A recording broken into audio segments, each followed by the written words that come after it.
មើលទៅណាបាទគ្រូដែលគេដែលគ្រូអត់យើងមកគាត់គឺពីចិត្តដល់6នាទីគាត់ប្រសាតែចូលតែគាត់ទៅក្រោមមួយគាត់មកចិត្តមកដល់ពីសារលោកពីសារលោកគាត់គឺលោកគ្រូទៅហត់ចាប់បានមកដល់ឆ្នាំរបស់គាត់ទៅទៅបាក់លោកណាចូលចាប់ទៅចូលอะไรទៅ 1 2 3 4 5 6 7 8 មួយទីបងមកទៅបាទសារលោកនេះអូបាទបងប្អូនចាំទស្សនារូបភាពបាទ slow motion បាទ slow motion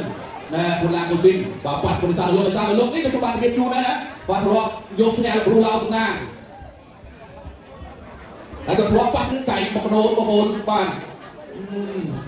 ហើយគាត់បាញ់ញ៉ាំឆ្វេងកៃឆ្វេងណាអូយបាច់អត់តដល់ខ្លួនទេពលឡាកូស៊ីនបាទលើលោកគ្រូពេទ្យក៏កំពុងសម្រួលដែរបាទអរគុណច្រើនឥឡូវនេះលោកគ្រូពេទ្យជួយសម្រួលដល់កីឡាករមកក្រុមបាទខ្លួនឡានកូស៊ីបាទចំណាយកីឡាករកំពុងទៀតរងចាំស្ដាប់ការប្រកាសលទ្ធផលជួយការបាទសូមជើងបាទគណៈកម្មការទីក្រុងលោកស្រីនៃកញ្ញាជាទីមេត្រីបាទគូនេះគឺបើនិយាយពីការបញ្ចេញនេះបាទសម្រាប់វិនាទីវិញបាទពីជាមួយគូទី1គឺមិនអាចយកបានទេដោយសារគូទី1អាចឆ្លងទឹកទី1ហើយគូទី1ទឹកទី1រយៈពេល2នាទី16វិនាទីចឹងសប្តាហ៍នេះបើសិនជាគ្មានកីឡាករណាផ្ដួលគូប្រកួតឲ្យសម្លប់មុនរយៈពេល2នាទីចុចបាទ16វិនាទីទេគឺទឹកប្រាក់វេលានេះបានទៅលើពេញប្រាសាទហើយបាទឥឡូវនេះគណៈកម្មការទីក្រុងលោកស្រីនៃកញ្ញាជាទីមេត្រី